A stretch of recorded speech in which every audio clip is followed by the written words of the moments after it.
أشهد أن محمدا رسول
إن الحمد لله نحمده ونستعينه ونستغفره ونؤمن به ونتوكل عليه ونعوذ بالله من شرور أنفسنا ومن سيئات أعمالنا من يهده الله فلا مضل له ومن يضلل الله فلا هادي له وأشهد أن لا إله إلا الله وحده لا شريك له وأشهد أن محمدًا عبده ورسوله أرسله بالحق بشيرا ونذيرا وداعيا إلى الله بإذنه وسراجا منيرا إن الله وملائكته يصلون على النبي يا أيها الذين آمنوا صلوا عليه وسلموا تسليما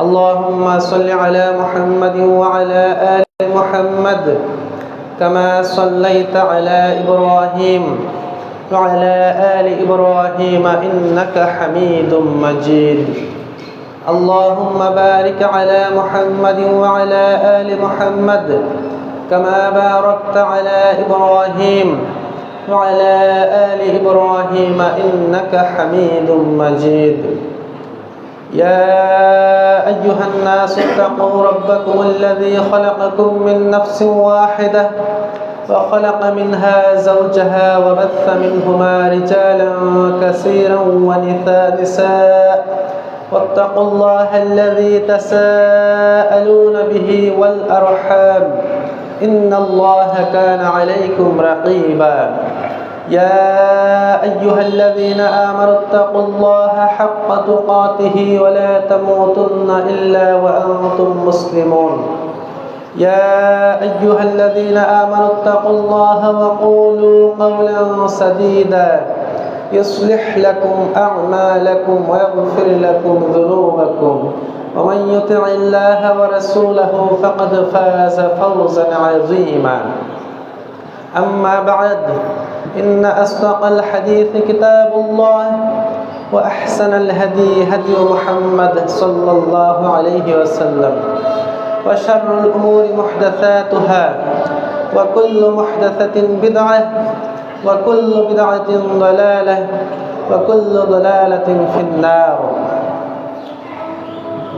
معزز محترم সম্মানিত মুসল্লিয়ানে কেরাম, মহান আল্লাহ সুবহানাহু ওয়া তাআলার দরবারে অসংখ্য অগণিত শুকরিয়া আদায় করতেছি যে আল্লাহ রাব্বুল আলামিন পবিত্র রমাদান মাসের পবিত্রতম এই সময়ে জুমার 2 রাকাত ফরজ সালাত আদায়ের নিমিত্তে এবং জুমার পূর্বের গুরুত্বপূর্ণ খুতবা শোনার উদ্দেশ্যে আমাদের সবাইকে তার ঘর মসজিদে সমবেত হওয়ার তৌফিক দান করেছেন।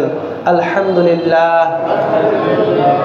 দরুদ এবং সালাম পেশ করতেছি বিশ্ব মানবতার মুক্তির দিশারি আখেরি নবী, নবিকুল সম্রাট, নবিকুল শিরোমণি হযরত মুহাম্মদুর রাসূলুল্লাহ সাল্লাল্লাহু আলাইহি ওয়াসাল্লামের প্রতি, যিনি আমাদের কাছে উপহার হিসেবে নিয়ে এসেছেন দ্বীন ইসলাম, যিনি আমাদের কাছে দ্বীন ইসলামের পয়গাম, কোরআনের পয়গাম, আল্লাহর পয়গাম যথাযথভাবে পৌঁছে দিয়েছেন।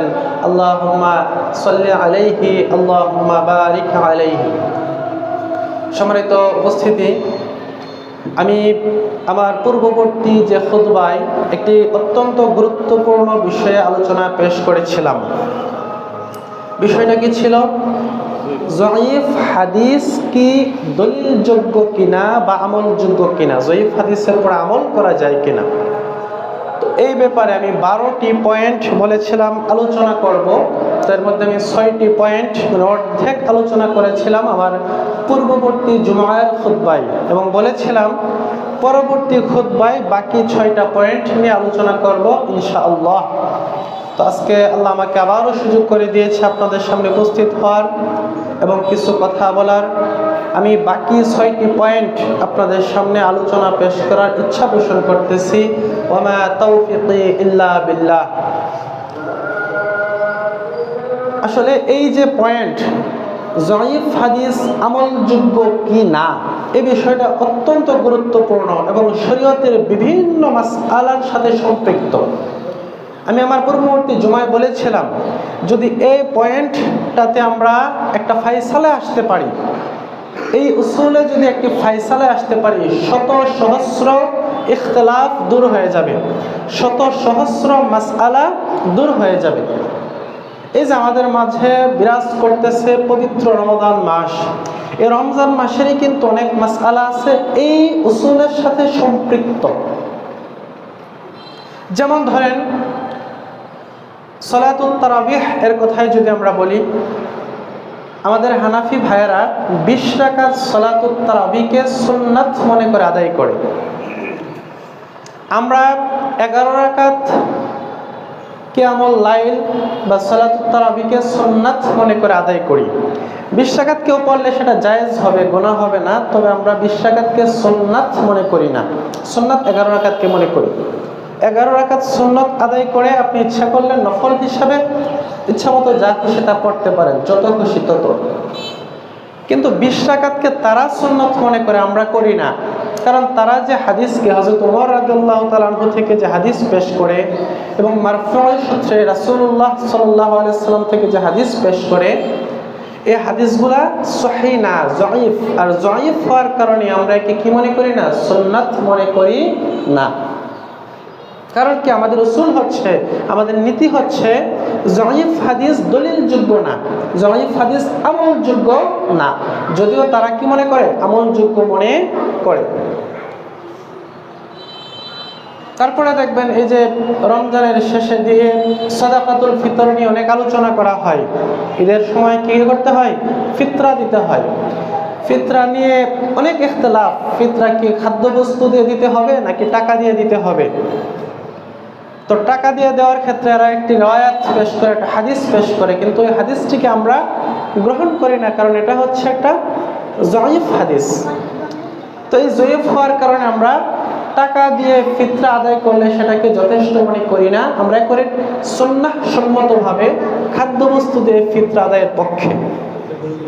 তাহলে এরকম রমাদান কেন্দ্রিক অসংখ্য মাসআলা আছে যেটি এই উসুলের সাথে, আমার আজকের আলোচ্য বিষয়ের সাথে সংশ্লিষ্ট। তো আমরা যদি এই পয়েন্টটাতে ফায়সালায় আসতে পারি যে আসলে জয়ীফ হাদিস দ্বারা কি আমল সাব্যস্ত হয় নাকি হয় না, তাহলে হাজারো মাসআলা আমাদের মধ্যে সমাধান হয়ে যাবে, হাজারো ইখতিলাফ সমাধান হয়ে যাবে বিভিন্ন বিষয় নিয়ে। সম্মানিত উপস্থিতি, আমি আলোচনাকে দীর্ঘায়িত করব না, পটভূমিকে দীর্ঘায়িত করব না। গত পর্বে যে আলোচনা করেছিলাম এরপর থেকে আমি আলোচনা শুরু করব ইনশাআল্লাহ। তো জয়ীফ হাদিস যে আমলযোগ্য না, এর পক্ষে কোরআন এবং হাদিস থেকে আমি আজকে আরো 6টা দলিল উপস্থাপন করব। আমাদের শিরোনামটা ছিল কোরআন হাদিসের আলোকে জয়ীফ হাদিস গ্রহণযোগ্য কিনা, বা জয়ীফ হাদিসের হুকুম কি, জয়ীফ হাদিস এটা কি গ্রহণযোগ্য নাকি অগ্রহণযোগ্য, এই সিদ্ধান্তে আমরা আসবো কিসের আলোকে? কোরআন এবং সুন্নাতের আলোকে। এগুলো আমি গত আলোচনায় ক্লিয়ার করেছিলাম। এবং আপনাদের আরেকটু স্মৃতিচারণ করার জন্য আমি আরেকটা কথা বলে রাখি, হাদিসের 3টা ক্যাটাগরি নিয়ে আলোচনা করেছিলাম। একটা হচ্ছে সহিহ হাদিস, আরেকটা হচ্ছে জাল হাদিস, আর এই দুইটার মাঝামাঝি হচ্ছে জয়ীফ হাদিস। সহিহ হাদিস কি? বিশুদ্ধ হাদিস, সত্য সঠিক হাদিস, যেই হাদিসটা আল্লাহ রাসূল থেকে প্রমাণিত, পিওরলি বিশুদ্ধভাবে প্রমাণিত হয়ে গেছে, এটা হচ্ছে সহিহ হাদিস। জাল হাদিস কি? যেটা আল্লাহ রাসূল থেকে প্রমাণিত হয় নাই, এটা যেটা মিথ্যা কথা, বানোয়াট কথা, এটা নিশ্চিত হওয়া গেছে, মানে আমরা নিশ্চিত হয়ে গেছি যে এটা কি না আল্লাহ রাসূলের কথা না, এটা হচ্ছে জাল। আর সহিহ এবং জালের মাঝখানে অবস্থান হচ্ছে জয়ীফের, সন্দেহপূর্ণ অবস্থান। এটাকে আমরা পরিপূর্ণ সত্য বলতে পারতেছি না, আবার একেবারে জাল বা মিথ্যাও বলতে পারতেছি না, এটা হচ্ছে দুর্বল। এটা কি? দুর্বল। জয়ীফ শব্দের অর্থ কি? দুর্বল। অর্থাৎ আল্লাহ রাসূল থেকে এর যে প্রমাণ, সে প্রমাণটা দুর্বল, শক্তিশালী প্রমাণও না, আবার একেবারে মিথ্যা প্রমাণও না।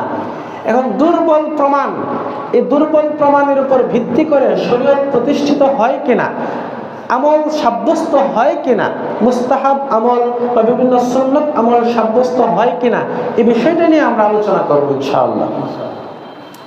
তো দেখেন, 6টা পয়েন্টের প্রথম পয়েন্ট, আল্লাহ রাসূল সাল্লাল্লাহু আলাইহি ওয়াসাল্লাম কি নির্দেশনা দিয়ে গেছে আমাদের জন্য।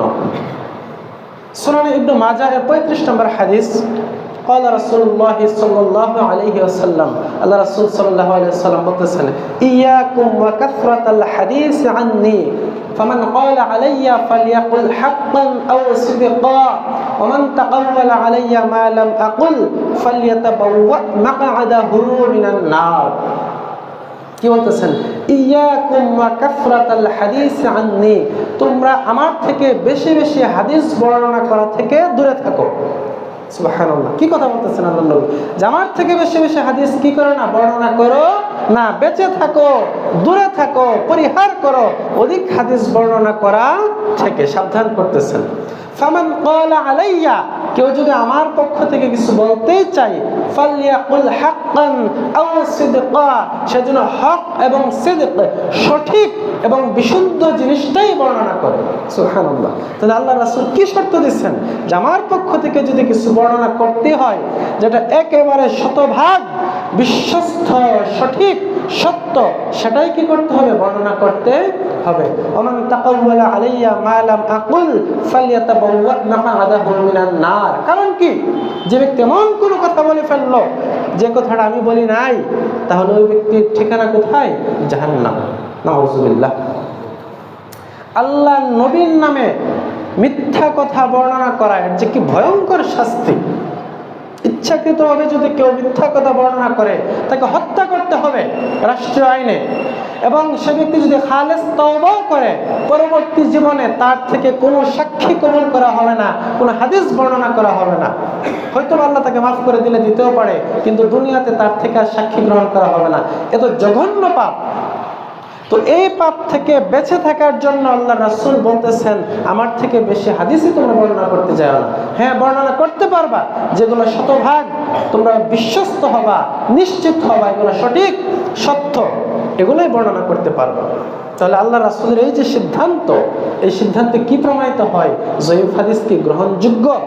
জয়ীফ হাদিস তো দুর্বল, আমরা এর ব্যাপারে নিশ্চিত হইতে পারতেছি না যেটাকে আল্লাহ রাসূল আসলে বলছে কিনা। আমরা সিদ্ধান্তে পৌঁছতে পারতেছি না, আমাদের মধ্যে দুর্বলতা কাজ করতেছে, প্রমাণটা নড়বড়ে, ভুল হয়ে যাওয়ার আশঙ্কা আছে, জাল হওয়ার আশঙ্কা আছে। তাহলে আল্লাহ রাসূলের এই ঘোষণা, এই যে তার হুকুম, এই হুকুম থেকে কি প্রমাণিত হয়? জয়ীফ হাদিস কি গ্রহণ করার সুযোগ আছে? না। যেগুলো হক, সিদক, সঠিক, সত্য, সেগুলোই গ্রহণ করতে হবে। টাটকা সহিহ হাদিস যেগুলা, সেগুলোই কি করতে হবে? গ্রহণ করতে হবে। দ্বিতীয় নম্বর পয়েন্ট, সাহাবায়ে কেরামের আদর্শ, তাদের যে নীতি। সাহাবায়ে কেরামের নীতিগুলো যদি আমরা একটু বিশ্লেষণ করি তাহলে কি বুঝতে পারি? তারা আল্লাহ রাসূল থেকে কোনো হাদিস বর্ণনা করার ক্ষেত্রে বা হাদিস গ্রহণ করার ক্ষেত্রে সর্বোচ্চ সাবধানতা, সতর্কতা তারা অবলম্বন করত। এটা কথা মনে রাখবেন, সকল সাহাবীগণ বিদআত থেকে মুক্ত। বিদআত এই লকবটা সাহাবীদের শানে যায় না, বিদআত শুরু হয়েছে সাহাবীদের পরের থেকে। কোন সাহাবী বিদআতি না, সকল সাহাবী সুন্নি। কথা বুঝাইতে পারছি? কোন সাহাবী কি না? বিদআতি না। কোন সাহাবী মিথ্যুক না। বিশেষ করে হাদিস বর্ণনার ক্ষেত্রে কোন সাহাবী মিথ্যা হাদিস বর্ণনা করবে, এটা কল্পনার বাইরে। কোন একটা হাদিস যখন আপনি সাহাবী পর্যন্ত প্রমাণটা পৌঁছাইতে পারবেন, তাহলে জেনে রাখেন সে হাদিস সত্য, এটা মিথ্যা হওয়ার কিনা আর আশঙ্কা নাই। সাহাবীরা কখনোই কিয়ামত হয়ে যাবে দুনিয়া, কিন্তু আল্লাহর নবীর নামে বানায় কোনো কথা বলবে না। তারপরেও অসংখ্য সাহাবী ছিলেন যারা সরাসরি আল্লাহ রাসূল থেকে হাদিস বর্ণনা করেছেন। আবার কিছু সংখ্যক হাদিস এমনও পাবেন এক সাহাবী অন্য সাহাবী থেকে শুনে বর্ণনা করছেন, নিজে সরাসরি আল্লাহ রাসূল থেকে কি শোনেন নাই। তাহলে সাহাবীদের বর্ণিত হাদিসগুলো দুই রকমের। কিছু সাহাবী আল্লাহ রাসূল থেকে সরাসরি শ্রবণ করে বর্ণনা করছে, আবার কিছু সাহাবী অন্য সাহাবী থেকে শুনে বর্ণনা করছে। তো যখন এক সাহাবী অন্য সাহাবী থেকে কোনো হাদিস শুনতো, কোনো কারণে যদি তার অন্তরে একটু দ্বিধা জন্ম নিত, একটু সংশয় জন্ম নিত, আর এই হাদিসটার কোথাও ভুল হইতেছে কিনা। সাহাবী তো ইচ্ছা করে কখনো ভুল করবে না, কিন্তু তার ইচ্ছার বিরুদ্ধে, তার মনের অজান্তে ভুল হয়ে যাচ্ছে কিনা, এই ধরনের আশঙ্কা যখন তাদের ভিতরে কাজ করত, তারা সঙ্গে সঙ্গে জাস্টিফাই করে নিত। হয়তোবা অন্য কোনো সাহাবীকে জিজ্ঞেস করত, অথবা সরাসরি আল্লাহর নবীকে গিয়ে জিজ্ঞেস করত যে আমাকে তো একটা হাদিস শুনেছে আপনার পক্ষ থেকে, সত্যি কি আপনি কথাটা বলেছেন কিনা। বা অন্য কোনো সাহাবী থেকে সাক্ষী নিত, বা যার কাছ থেকে হাদিস শুনেছে তাকে কসম করাইতো যে তুমি কসম করে বলো যে সত্যি আল্লাহ রাসূল থেকে শুনেছ কিনা।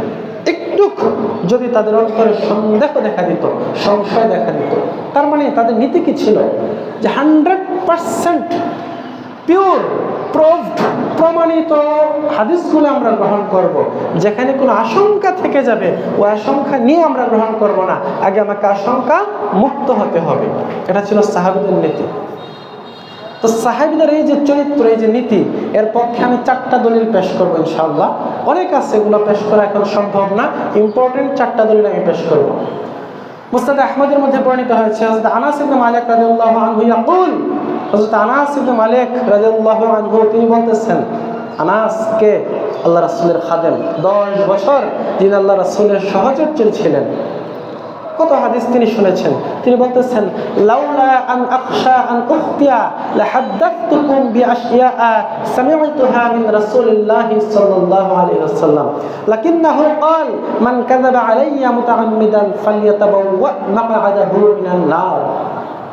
হযরত আনাস বলতেছেন, লাউলা আন আখশা আন উখতিয়া, আমার ভয় হয় যদি আমি ভুল করে ফেলি, এই ভয়ের কারণে আমি অনেক হাদিস তোমাদেরকে শোনাই না। যদি এই ভয় আমার অন্তরে না কাজ করতো, আমি এমন অনেক হাদিস তোমাদেরকে শোনাইতে পারতাম যেগুলো আমি আল্লাহ রাসূল থেকে কি করেছি, শুনেছি। দেখছেন, হযরত আনাস 10 বছর আল্লাহ রাসূলের খেদমতে ছিলেন, অনেক হাদিস শুনেছেন, কিন্তু তিনি সব হাদিস বর্ণনা করেন নাই। কেন? তার ইচ্ছার বিরুদ্ধে, মনের অজান্তে ভুল হয়ে যেতে পারে। এই ভুল হওয়া থেকে বেঁচে থাকার জন্য তিনি অনেক হাদিস বর্ণনা করেন নাই। কেন? কারণ আল্লাহ রাসূল বলেছেন, মান কাযাবা আলাইয়া মুতাআম্মিদান ফালইয়াতাবাওয়া মাকআদাহু মিনান নার। কেউ যদি একটা মিথ্যা কথা আমার ব্যাপারে বলে ফেলে, তার ঠিকানা জাহান্নাম। এই জাহান্নাম থেকে বেঁচে থাকার জন্য সাহাবীরা কত সতর্ক থেকেছেন। একটা হাদিস বর্ণনার কি যে সওয়াব, এটা কি তারা জানতো না? একটা হাদিস বর্ণনা করলে এই হাদিসের আমল গোটা উম্মতের মধ্যে যতদিন চলবে, ওই সাহাবীর আমল নামায় সেই সওয়াব যোগ হতেই থাকবে। হাদিস বর্ণনার কি সওয়াব! এত সওয়াব জেনেও ভুল হয়ে যেতে পারে, অনিচ্ছাকৃত সত্য। এই অনিচ্ছাকৃত ভুল থেকে বেঁচে থাকার জন্য হাদিসই বর্ণনা করে নাই। তাহলে তাদের নীতি কি ছিল? আর আজকে আমরা সবল হোক, দুর্বল হোক, মুরসাল হোক, জয়ীফ হোক, যাচ্ছে তাই হাদিস পাচ্ছি আর গ্রহণ করতেছে আর আমল করতেছে। কোথায় সাহাবীদের নীতি আর কোথায় আমাদের নীতি? সম্মানিত উপস্থিতি, সহিহ মুসলিম থেকে আমি হাদিস পেশ করতেছি। وقدم علي من اليمن ببطن النبي صلى الله عليه وسلم فوجد فاطمة رضي الله عنها ممن حل ولبست ثيابا صبيغا واكتحلت فأنكر ذلك عليها فقالت إن أبي أمرني بهذا। হযরত আলী রাদিয়াল্লাহু তাআলা আনহু তিনি ইয়েমেনে ছিলেন।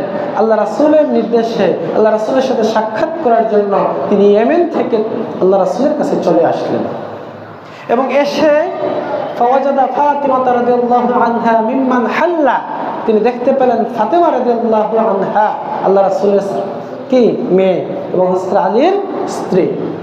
তিনি ইহরাম থেকে হালাল হয়েছেন। হজ বা উমরার যে ইহরাম, উমরার সেই ইহরাম থেকে তিনি হালাল হয়েছেন। ওয়া লাবিসাত সিয়াবান সাবিগা ওয়াক্তাহালাত, এবং হযরত ফাতেমা একটি সুগন্ধিময় রঙিন কাপড় পরিধান করলেন, চোখে সুরমা লাগাইলেন। ফাআনকারা যালিকা আলাইহা, হযরত আলী কাজটা পছন্দ করলেন। তার স্ত্রী হজ থেকে মাত্র তার উমরা শেষ হয়েছে, ওই অবস্থায় তিনি একটা রঙিন পোশাক পরিধান করলেন, সুন্দর পোশাক পরিধান করলেন, সুগন্ধিময় কাপড় পরলেন, চোখে সুরমা লাগাইলেন। এই সাজসজ্জা এটা তার পছন্দ হয়নি। ফাআনকারা যালিকা আলাইহা ফাকালাত, তখন হযরত ফাতেমা বলতে লাগলো, ইন্না আবি আমারানি বিহাযা, আমার পিতা আমাকে কাজ করতে বলেছেন। হযরত ফাতেমা কি বলল? যে আমার পিতা আমাকে কাজ করতে বলেছেন। হযরত ফাতেমাকে আলীর স্ত্রী, নবীর মেয়ে, জিন্দেগিতে মিথ্যা কথা বলবে? এটা কি সম্ভব? গোটা সৃষ্টি জগৎ চূর্ণ বিচূর্ণ হয়ে যাওয়া সম্ভব, ধ্বংস হয়ে যাওয়া সম্ভব, হযরত ফাতেমা আল্লাহর নবীর নামে একটা মিথ্যা কথা বলবে? এটাও কি সম্ভব? না, কখনোই না। তারপরে হযরত ফাতেমা বলতেছেন, আমার পিতা নবী আমাকে এই কাজে আদেশ দিচ্ছেন। তারপরে হযরত আলীর অন্তর শান্ত হয়ে গেল, মনে হইতেছে কাজটা অপছন্দনীয় এবং হযরত ফাতেমা কোথাও ভুল করতেছে, ইচ্ছাই হোক অনিচ্ছাই হোক, কোথাও না কোথাও হয়তো একটা মিস্টেক ঘটে গেছে।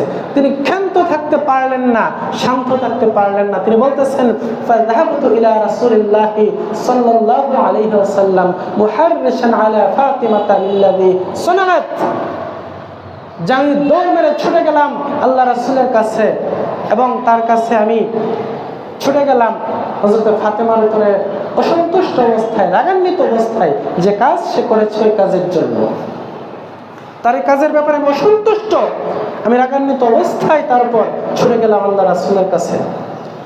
মুস্তাফতিয়াল লিরাসূলিল্লাহি সাল্লাল্লাহু আলাইহি ওয়াসাল্লাম ফিমা যাকারাত আনহু, এবং আল্লাহ রাসূলের কাছে জানতে চাইলাম, ফতোয়া জিজ্ঞেস করলাম যে ব্যাপারে ফাতেমা আমাকে বলেছে। ফাআনকারতুহু ফাআখবারতুহু আন্নী ফাআনকারতু যালিকা আলাইহা, এবং আমি আল্লাহ রাসূলকে বললাম যে ফাতেমার এই কাজটা কি করেছে আমি পছন্দ করেছি। ফাকালা, তখন আল্লাহ রাসূল বলেছেন, সাদাকাত সাদাকাত, ফাতেমা সত্যই বলেছে, সত্যই বলেছে, অর্থাৎ আমি তাকে নির্দেশ দিয়েছি। এরপর আলী ঠান্ডা হয়েছে, শান্ত হয়েছে। সুবহানাল্লাহ। ঘটনার মর্মে ঢুকতে হবে, শিক্ষায় ঢুকতে হবে। এগুলো কোনো মানে কাসাসুল আম্বিয়ার বইয়ের কোনো কিচ্ছা কাহিনী বর্ণনা করতেছি না, সহিহ মুসলিমের হাদিস বর্ণনা করতেছি। চিন্তা করতে পারছেন এই ঘটনার শিক্ষা কি? হযরত আলী ফাতেমার কথায় আশ্বস্ত হইতে পারলো না, তার খটকা যাচ্ছে, একটা না একটা ভুল হয়তোবা হচ্ছে, সঙ্গে সঙ্গে দৌড়ে গেছেন আল্লাহ রাসূলের কাছে জাস্টিফিকেশনের জন্য। সত্যই তিনি এই নির্দেশ ফাতেমাকে দিয়েছিলেন কিনা। যখন আল্লাহ রাসূল বলছেন সাদাকাত, সে সত্য বলেছে, তখন তিনি ঠান্ডা হয়েছে। তাহলে হাদিস গ্রহণের ক্ষেত্রে কতটুকু সচেতন, যত্নবান, সতর্ক ছিল আল্লাহর নবীর সাহাবায়ে কেরাম। সুবহানাল্লাহ। কোথায় তাদের নীতি আর কোথায় আমাদের নীতি? আমরা যে সব ধরনের হাদিস গ্রহণ করতে চাই, আদৌ কি সাহাবীদের মধ্যে এই ক্যারেক্টার ছিল? ঘটনাগুলো কি প্রমাণ করে? আমি দুইটা উদাহরণ দিলাম। 3 নম্বর উদাহরণ পেশ করতেছি। মুসান্নাফে আব্দুর রাজ্জাক হাবিবুর রহমান আল-আজমির তাহকিককৃত যে নুসখা, 6270 নম্বর হাদিস, إن عبد الله بن عمر رضي الله عنه مر بأبي هريرة رضي الله عنه وهو يحدث عن النبي صلى الله عليه وسلم أنه قال, একবার হযরত ইবনে ওমর রাদিয়াল্লাহু তাআলা আনহু, ওমর রাদিয়াল্লাহু তাআলা আনহুর ছেলে আব্দুল্লাহ ইবনে ওমর, তিনি অতিক্রম করতেছেন আবু হুরায়রা রাদিয়াল্লাহু আনহুর পাশ দিয়ে। চিন্তা করতে পারছেন? দুই সাহাবী, একজন হচ্ছেন খলিফাতুল মুসলিমিন হযরত ওমরের সন্তান আব্দুল্লাহ ইবনে ওমর, বিদগ্ধ সাহাবী, মুহাদ্দিস সাহাবী। কার পাশ দিয়ে অতিক্রম করতেছেন? আবু হুরায়রার পাশ দিয়ে। সবচেয়ে বেশি হাদিস বর্ণনাকারী যে সাহাবী আবু হুরায়রা, হাদিসের ব্যাপারে সবচেয়ে বেশি জ্ঞান রাখতেন যে সাহাবী। এবং তিনি যখন আবু হুরায়রার পাশ দিয়ে অতিক্রম করতেছেন, ওই সময় আবু হুরায়রা একটা হাদিস বর্ণনা করতেছে, একটা হাদিস শোনাইতেছে। কি সেই হাদিস? মান তাবিআ জানাজাতান ফাসাল্লা আলাইহা ফালাহু কিরাত ফাইন শাহিদা দাফনাহা ফালাহু কিরাতান আল কিরাতু আযম মিন উহুদ। যে বলতেছে, কোন ব্যক্তি যদি কোন জানাজার পিছনে পিছনে যায় এবং জানাজার সালাত আদায় করে, তার জন্য 1 কিরাত পরিমাণ নেকি লেখা হয়। আর জানাজার সালাত আদায়ের পরে যখন সে মাইয়াতকে দাফন কাফনে অংশগ্রহণ করে, অর্থাৎ কবরস্থ করার কাজও যদি করে, তাহলে তার জন্য 2 কিরাত নেকি লেখা হয়। আর 1 কিরাত নেকির পরিমাণ হচ্ছে উহুদ পাহাড়ের চাইতে বেশি। সুবহানাল্লাহ। উহুদ পাহাড় মদিনাকে 3 দিক থেকে ঘিরে রেখেছে, কত বড় বিশাল পাহাড়। 1 কিরাত পরিমাণ হচ্ছে উহুদ পাহাড়ের চাইতে বেশি। আল কিরাতু আযম মিন উহুদ, উহুদের চাইতে বড় হচ্ছে 1 কিরাত নেকির পরিমাণ। তাহলে কোনো ব্যক্তি যখন কি করে, জানাজার সালাত আদায় করে, 1 কিরাত নেকি হয়। সালাত আদায়ের পরে যখন দাফন কাফনে অংশগ্রহণ করে, তার আমলনামায় 2 কিরাত নেকি হয়। বিশাল ফজিলত বর্ণনা করতেছে। এই ফজিলত যদি আমাদের সামনে বয়ান করা হতো, আমরা তো পাগল হয়ে যেতাম। আর হোক হাদিস জয়ীফ, সমস্যা কি? ফজিলতই তো বর্ণনা করতেছে, আমলের প্রতি উদ্বুদ্ধ করতেছে, আমাকে উৎসাহিত করতেছে। আমাদের এই সমাজের ভাইয়েরা কিন্তু এগুলো বলে আমাদেরকে, জয়ীফ হাদিস ফজিলত বর্ণনার ক্ষেত্রে গ্রহণযোগ্য। কেন? আমলের জন্য উৎসাহিত করা হচ্ছে, এজন্য এটা ঠিক আছে, জায়েজ। দেখেন সাহাবীদের নীতি কি। যখন এই বিরাট ফজিলতের কথা ইবনে ওমর শুনল, ফাকালা লাহু ইবনে ওমর, তখন আবু হুরায়রাকে ইবনে ওমর বলতেছেন, আবা হুরায়রা উনজুর মা তুহাদ্দিসু আন রাসূলিল্লাহি সাল্লাল্লাহু আলাইহি ওয়াসাল্লাম। হে আবু হুরায়রা, তুমি সাবধান হও, সতর্ক হও, খেয়াল করো তুমি কি বলতেছ আল্লাহর রাসূলের পক্ষ থেকে। এত বিশাল ফজিলত শুনে তিনি পাগল হয়ে যান নাই, তিনি উল্টা সাবধান হয়ে গেছেন, সতর্ক করতেছেন আবু হুরায়রাকে। فقام إليه أبو هريرة رضي الله عنه حتى انطلق به إلى عائشة رضي الله عنها। তখন আবু হুরায়রা ইবনে ওমরের কাছে থেমে গেলেন, দাঁড়িয়ে গেলেন এবং তাকে নিয়ে চলে গেলেন হযরতে আয়েশার কাছে। فقال لها, তখন তাকে জিজ্ঞাসা করলো, ইয়া উম্মাল মুমিনিন আনশুদুকি বিল্লাহ, হে উম্মে মুমিনিন, আমি আপনাকে আল্লাহর নামে কসম করাচ্ছি। চিন্তা করছেন? আবু হুরায়রা ইবনে ওমরকে নিয়ে গেল কার কাছে? হযরত আয়েশা রাদিয়াল্লাহু আনহার কাছে। যে তাকে বলতেছে ইয়া উম্মাল মুমিনিন আনশুদুকি বিল্লাহ, আমি আপনাকে আল্লাহর নামে কসম করাচ্ছি, সামি'তি রাসূলুল্লাহ সাল্লাল্লাহু আলাইহি ওয়াসাল্লাম ইয়াকুল, আপনি কি আল্লাহর রাসূল থেকে কথা বলতে শুনেছেন, মান তাবি'a জানাজাতান ফাসাল্লা আলাইহা ফালাহুল কিরাত ফা ইন শাহিদা দাফনাহা ফালাহুল কিরাতান। আপনি কি আল্লাহ রাসূল থেকে কথা বলতে শুনেছেন, যে ব্যক্তি জানাজার সালাত আদায় করলো তার জন্য 1 কিরাত নাকি, আর যে ব্যক্তি দাফন কাফনে অংশগ্রহণ করলো তার জন্য 2 কিরাত নাকি। ফাকালাত আল্লাহুম্মা নাআম, তখন হযরত আয়েশা বলতেছে সে সত্যই বলেছে, আমি শুনেছি। নাআম, হ্যাঁ ঠিক, আমি শুনেছি। চিন্তা করতে পারছেন? আবু হুরায়রা হাদিস বর্ণনা করতেছে, সবচাইতে বেশি হাদিস বর্ণনাকারী সাহাবী, হাদিসের ব্যাপারে সবচাইতে বেশি জাননেওয়ালা সাহাবী, তার অধিক ফজিলত শুনে আমাদের মতো আগ্রহী হয়ে যাওয়া তো দূরের কথা, উল্টা হতচকিত হয়ে গেলেন ইবনে ওমর। তখন জাস্টিফিকেশনের জন্য হয়ে কোথায় গেল? আল্লাহ নবীর স্ত্রীর কাছে, আয়েশার কাছে। যখন আয়েশার কাছ থেকে শুনলেন সত্যই আল্লাহ নবী বর্ণনা করেছেন, দ্যাটস এনাফ। কোথায় তাদের নীতি আর কোথায় আমাদের নীতি? কই, এটা তো একটা বিরাট ফজিলত, আমলের জন্য উদ্বুদ্ধ করা হয়তো মানুষকে ফজিলত দ্বারা, কিন্তু না, এই বিরাট ফজিলত শুনে কি লাভ দিয়ে উঠছেন? আগ্রহী হয়েছেন? উল্টা সতর্ক হয়েছেন, আরো সাবধান হয়েছেন। তাই কি বলে, এত বিশাল ফজিলত সত্যি আল্লাহ নবী বলেছেন, জাস্টিফিকেশন করেছেন। তাহলে ফজিলত বর্ণনার উদ্দেশ্য কিনা জয়ীফ হাদিস গ্রহণযোগ্য না, এই হাদিস তার জ্বলন্ত প্রমাণ। কেউ যদি এই কথা বলে ফজিলত বয়ানের উদ্দেশ্য জয়ীফ হাদিস বর্ণনা করা যাবে, এই হাদিসটা তুলে ধরবেন, তাহলে দেখো ইবনে ওমরের আদর্শ, আবু হুরায়রার আদর্শ।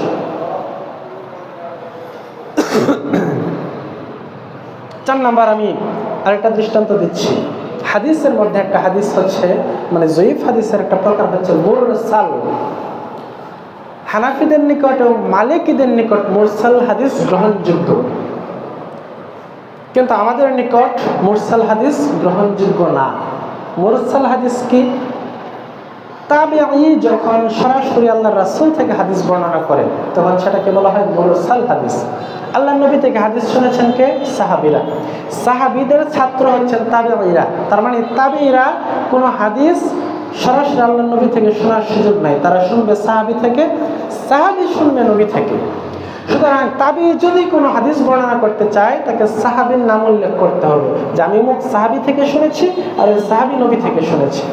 কিন্তু সাহাবীকে স্কিপ করে, বাইলট করে কোন তাবিঈ যখন সরাসরি নবী থেকে হাদিস বর্ণনা করে ওইটাকে বলা হয় মুরসাল হাদিস।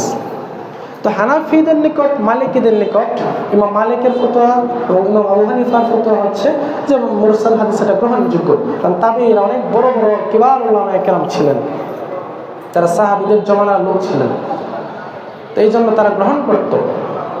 কিন্তু আমাদের কাছে এটা গ্রহণযোগ্য না, মাঝখানে গ্যাপ পড়ে গেছে। তাবিঈ কখনো কখনো সাহাবী থেকে হাদিস বর্ণনা করত, আবার এক তাবিঈ অন্য তাবিঈ থেকেও হাদিস বর্ণনা করত। যেমনটা আমি পূর্বে বললাম, কোন সাহাবী সরাসরি রাসূল থেকে হাদিস বর্ণনা করছে, আবার কখনো কখনো সাহাবী অন্য সাহাবী থেকে কি করছে? হাদিস বর্ণনা করছে। তো তাবিঈরাও সবসময় যে সাহাবী থেকে হাদিস বর্ণনা করতো বিষয় এরকম না। তাবিঈরা কখনো কখনো সাহাবী থেকেও হাদিস বর্ণনা করত, আবার কখনো কখনো এক তাবিঈ অন্য তাবিঈ থেকেও হাদিস বর্ণনা করত। তাহলে তাবিঈ এবং রাসূলের মাঝখানে যে গ্যাপ, ওই গ্যাপের ব্যক্তিরা কি সাহাবী নাকি তাবিঈ এটা আমরা নিশ্চিত না। এই কারণে মুরসাল হাদিসকে আমরা গ্রহণ করি না। এখন মুরসাল হাদিস কি গ্রহণযোগ্য না গ্রহণযোগ্য না, চলেন আমরা সাহাবীদের ফতোয়ার আলোকে জেনে নিই। আমরা এখন সাহাবীর ফতোয়ার আলোকে জেনে নেব। কোন সাহাবী? আব্দুল্লাহ ইবনে আব্বাস রাদিয়াল্লাহু আনহু, আল্লাহ রাসূলের চাচাতো ভাই আব্বাস রাদিয়াল্লাহু তাআলা আনহুর ছেলে আব্দুল্লাহ ইবনে আব্বাস রাদিয়াল্লাহু আনহু মুহাদ্দিস সাহাবী ছিলেন, ফকিহ সাহাবী ছিলেন। সহিহ মুসলিম প্রথম খণ্ড 13 পৃষ্ঠার মধ্যে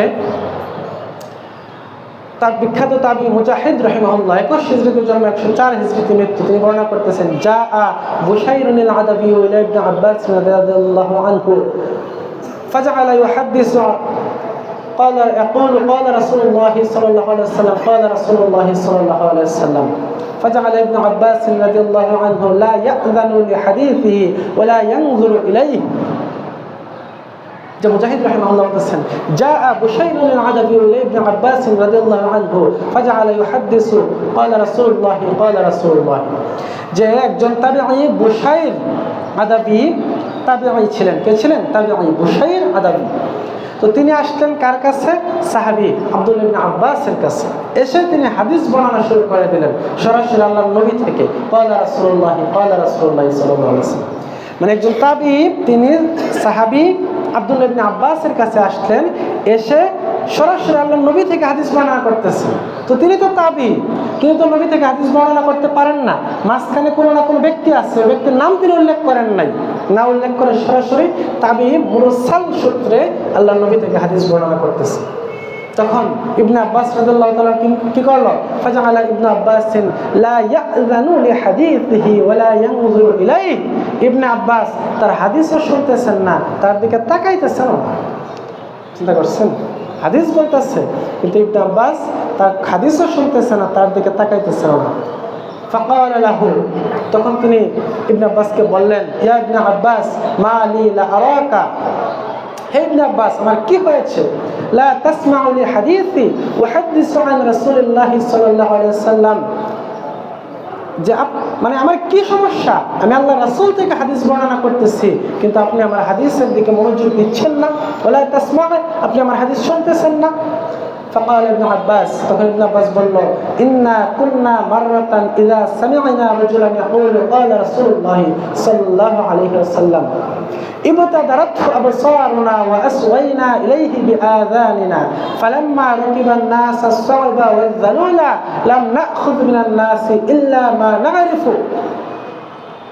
যেমন একটা সময় ছিল, ইন্না কুন্না মাররাতান, এমন একটা সময় ছিল যখন আমরা কোনো ব্যক্তিকে যখন হাদিস বলতে শুনতাম, তখন আমাদের কানগুলা ওই হাদিসের প্রতি আবদ্ধ হয়ে যেত, আমাদের দৃষ্টি ওই ব্যক্তির প্রতি আবদ্ধ হয়ে যেত, অর্থাৎ সম্পূর্ণ মনোযোগ দিয়ে আমরা শুনতাম ওই ব্যক্তি কি হাদিস বলতেছে। কিন্তু যখন মানুষ ভালো মন্দ সব ধরনের পথে চলা শুরু করলো, মানে মানুষের মধ্যে দোষ গুণ সব একাকার হয়ে গেছে, তখন আমরা ওই ব্যক্তির হাদিসে গ্রহণ করি যাকে আমরা চিনি, আর যাকে চিনি না তার হাদিস কি করি না, আমরা গ্রহণ করি না। তুমি আল্লাহ নবী থেকে হাদিস বর্ণনা করতেছ, মাঝখানে কোন ব্যক্তি আছে সে তো মাজহুল, অপরিচিত, তাকে তো আমরা চিনি না, সুতরাং এই হাদিসকে গ্রহণ করা সম্ভব না। কে বলতেছে? আব্দুল্লাহ ইবনে আব্বাস রাদিয়াল্লাহু আনহু। তাহলে কি সাহাবীর ফতোয়া দ্বারা প্রমাণিত মুরসাল হাদিস গ্রহণযোগ্য না? মাঝখানের ব্যক্তিটাকে সেটা জানতে হবে। তো আমি সাহাবীদের থেকে প্রমাণ পেশ করলাম, তাদের নীতি কি ছিল, তাদের আদর্শ কি ছিল। কোনো ত্রুটি থাকলে তারা সে হাদিসকে গ্রহণ করত, ত্রুটি নাই এরপরে খটকা দেখা দিল তারা যাচাই বাছাই করে গ্রহণ করত, নচেত গ্রহণ করত না। এখন আসেন 3 নম্বর পয়েন্ট, যে ইলম কি জিনিস, যন কি জিনিস। কোরআনের দুটো গুরুত্বপূর্ণ শব্দ, একটা হচ্ছে ইলম আর একটা হচ্ছে যন। ইলম শব্দের অর্থ হচ্ছে জ্ঞান, নিশ্চিত জ্ঞান, আর যন শব্দের অর্থ হচ্ছে ধারণা। একটা হচ্ছে জ্ঞান আর একটা কি ধারণা। আমি একটু উদাহরণ দিয়ে বোঝাই। নিশ্চিতভাবে কিয়ামত সংঘটিত হবে, এটা হচ্ছে বিশ্বাস, জ্ঞান। আর কিয়ামত সংঘটিত কি হলে হতেও পারে, এটা হচ্ছে ধারণা। তাহলে জ্ঞান কি? নিশ্চিত বিশ্বাস। ধারণা কি? হলে হতে পারে, না হলে নাও হতে পারে। সহিহ হাদিস ইলমের ফায়দা দেয়, নিশ্চিত জ্ঞানের ফায়দা দেয়। আর জয়ীফ হাদিস যন তথা ধারণার ফায়দা দেয়, যেটা আল্লাহ রাসূল থেকে প্রমাণ হলে হতেও পারে, আবার নাও হতে পারে। সহিহ এবং জালের মাঝখানের অবস্থা। তাহলে সহিহ হাদিস হচ্ছে ইলমের ফায়দা দেয়, জয়ীফ হাদিস হচ্ছে যন এর ফায়দা দেয়। মানে সহিহ হাদিস হচ্ছে নিশ্চিত জ্ঞান, নিশ্চিত বিশ্বাসের ফায়দা দেয়, আর জয়ীফ হাদিস হচ্ছে ধারণার ফায়দা দেয়, এটা ধারণা ভিত্তিক, নিশ্চিত না। এখন আমরা কোরআন থেকে দেখব আল্লাহ তাআলা কি গ্রহণ করতে বলেছেন, ইলম গ্রহণ করতে বলেছেন নাকি যন গ্রহণ করতে বলেছেন, মানে নিশ্চিত বিশ্বাস গ্রহণ করতে বলেছেন নাকি ধারণাকে গ্রহণ করতে বলেছেন। এই ফয়সালাটা আমরা এখন কোরআন থেকে নেব। তো বেশ কয়েকটা আয়াত আমি আপনাদের সামনে উপস্থাপন করবো। সূরা নাজম 53 নম্বর সূরা 28 নম্বর আয়াতে আল্লাহ রাব্বুল আলামিন বলতেছেন ওমা লাহুম বিহি মিন ইলম ইয়াত্তাবিউনা ইল্লা যান্না ওয়া ইন্না যান্না লা ইউগনি মিনাল হাক্কি শাইআ। ওমা লাহুম বিহি মিন ইলম, তাদের কাছে কোনো ইলম নাই, নিশ্চিত জ্ঞান নাই।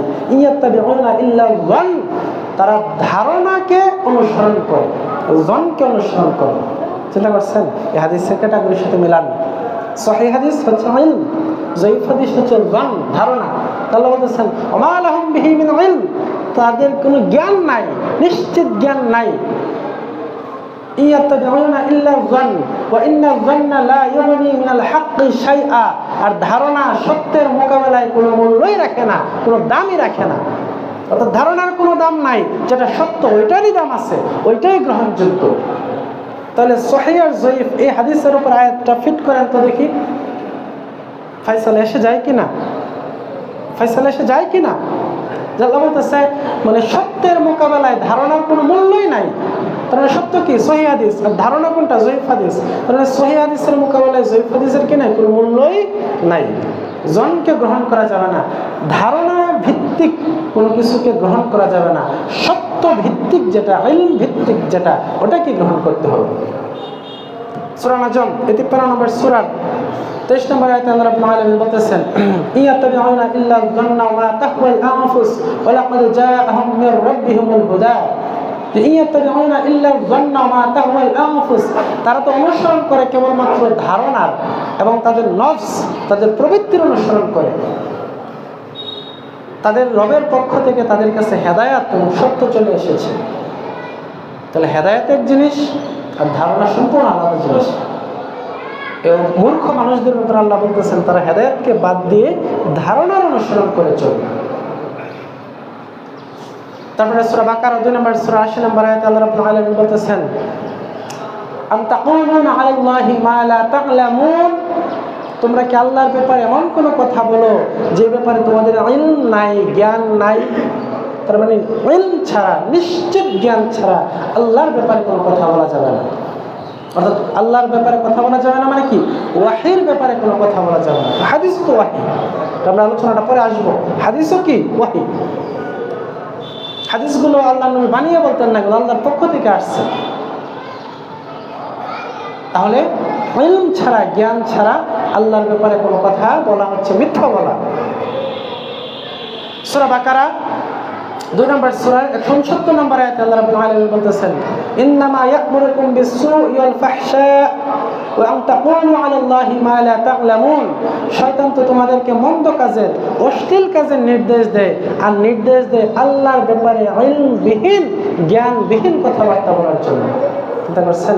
ইলমবিহীন, জ্ঞানবিহীন কথাবার্তা বলা আল্লাহর ব্যাপারে, শরীয়তের ব্যাপারে, এটা কার প্ররোচনা? শয়তানের প্ররোচনা। আল্লাহ বলতেছেন وَإِنَّ الَّذِينَ اخْتَلَفُوا فِيهِ لَفِي شَكٍّ مِّنْهُ مَا لَهُمْ بِهِ مِنْ عِلْمٍ إِلَّا اتِّبَاعَ الظَّنِّ। সূরা নিসা 4 নম্বর সূরা 157 নম্বর আয়াত আল্লাহ রাব্বুল আলামিন বলতেছেন وَإِنَّ الَّذِينَ اخْتَلَفُوا فِيهِ لَفِي شَكٍّ مِّنْهُ, আর যে ব্যাপারে তারা ইখতিলাফ করতেছে ওই ব্যাপারে তারা সন্দেহ, সংশয়ে লিপ্ত আছে। মা লাহুম বিহি মিন ইলমিন ইল্লা ইত্তিবা'আ যন, তাদের কাছে ইলম নাই, শুধু আছে জন, জ্ঞান নাই, আছে শুধু ধারণা। তাহলে জ্ঞানের বিপরীত হচ্ছে কি? ধারণা। ইলমের বিপরীত হচ্ছে জন। ইলমকে গ্রহণ করতে বলেছেন আল্লাহ, জনকে বর্জন করতে বলেছেন। সূরা আনআম 6 নম্বর সূরা 116 নম্বর আয়াতে আল্লাহ রাব্বুল আলামিন বলতেছেন ওয়া ইন তুতি' আকসারা মান ফিল আরদি ইউদিল্লুকা আন সাবিলিল্লাহ ইয়াত্তাবি'উনা ইল্লা যন্না ওয়া ইনহুম ইল্লা ইয়াখরুসুন।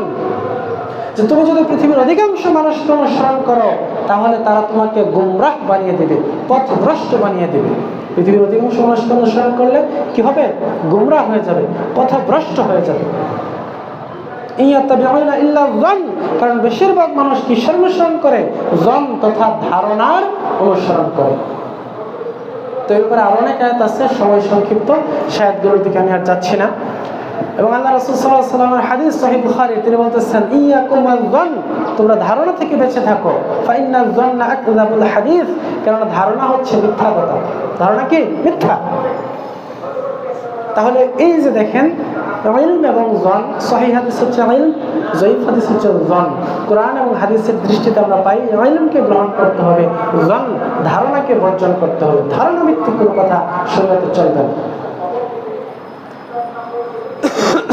সম্মানিত ভাইরা, আমার 4 নম্বর যে পয়েন্ট সেটি হচ্ছে সন্দেহযুক্ত বিষয়ের ক্ষেত্রে ইসলামের বিধান কি। আমি প্রথমে বলছি সহিহ হাদিস হচ্ছে নিশ্চিতভাবে প্রমাণিত, জাল হাদিস নিশ্চিতভাবে মিথ্যা, আর জয়ীফ হাদিস হচ্ছে আশঙ্কাযুক্ত সন্দেহযুক্ত একটা অবস্থান। হতে পারে সত্য, হতে পারে মিথ্যা, সত্য এবং মিথ্যার মাঝখানে একটা সন্দেহযুক্ত অবস্থান, সংশয়যুক্ত অবস্থান। সংশয়যুক্ত কোনো বিষয়ের ব্যাপারে ইসলামের নির্দেশ কি? সংশয়যুক্ত কোনো কাজ কি করা যাবে কিনা? যে ব্যাপারে আপনার সংশয় আছে, সন্দেহ আছে, এরকম কোনো কাজ আপনি করতে পারেন কিনা? না, এরকম করার কোনো সুযোগ নেই ইসলামে। তিরমিজির হাদিস, দা মা ইউরিবুকা ইলা মা লা ইউরিবুক, যে সন্দেহযুক্ত জিনিস পরিত্যাগ করে সন্দেহমুক্ত জিনিস তুমি গ্রহণ করো। দেখছেন কত চমৎকার ভাবে আল্লাহ রাসূল বয়ান করতেছে যে তুমি সন্দেহযুক্ত জিনিস ত্যাগ করো, সন্দেহমুক্ত জিনিস গ্রহণ করো।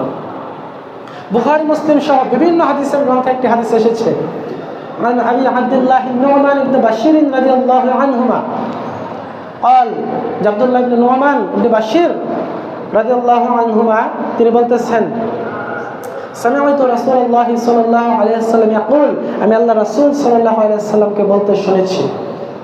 তিনি কি বলতে শুনেছেন? ইন্নাল হালালা বায়্যিনুন ওয়া ইন্নাল হারামা বায়্যিনুন ওয়া বাইনাহুমা উমুরুন মুশতাবিহাত লা ইয়া'লামুহুন্না কাসীরুম মিনান নাস। যে ইন্নাল হালালা বায়্যিনুন, নিশ্চয় হালাল যেটা এটা স্পষ্ট, এবং হারাম যেটা সেটাও কি স্পষ্ট। ওয়া বাইনাহুমা উমুরুন মুশতাবিহাত, আর হালাল হারামের মাঝখানে কিছু বিষয় আছে সন্দেহযুক্ত। তা আপনি হাদিসের ক্ষেত্রে কথা ফিট করেন যে সহিহ হাদিস সেটা কি হালাল, জাল হাদিস সেটা কি হারাম, আর সহিহ জালের মাঝখানে সন্দেহযুক্ত কি জয়ীফ হাদিস, মুশতাবিহাত, এটা হচ্ছে সন্দেহযুক্ত।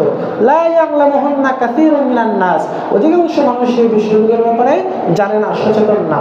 বাস্তব দেখেন আল্লাহ নবীর হাদিস কত চমৎকারভাবে মিলে যাচ্ছে। ফামান ইত্তাকা শুবহাতি ফাকাদ ইস্তাবরা লিদীনিহি ওয়া ইরদিহি, যে ব্যক্তি সন্দেহযুক্ত বিষয়গুলো থেকে পরিত্যাগ করলো, বেঁচে থাকলো, সে তার দ্বীন এবং ইজ্জতকে, সম্মানকে রক্ষা করে চললো।